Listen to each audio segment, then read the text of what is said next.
Hey, what's up guys? This is Eddie with WTI and I want to share today's my leggings made by 32-degree heat. Now these leggings are pretty darn awesome because they're very versatile. So I actually use them for multiple purposes.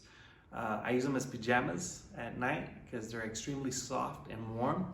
As you can see, the material is actually really nice and it keeps me quite warm. But also it's thin enough that I can actually wear them underneath my jeans.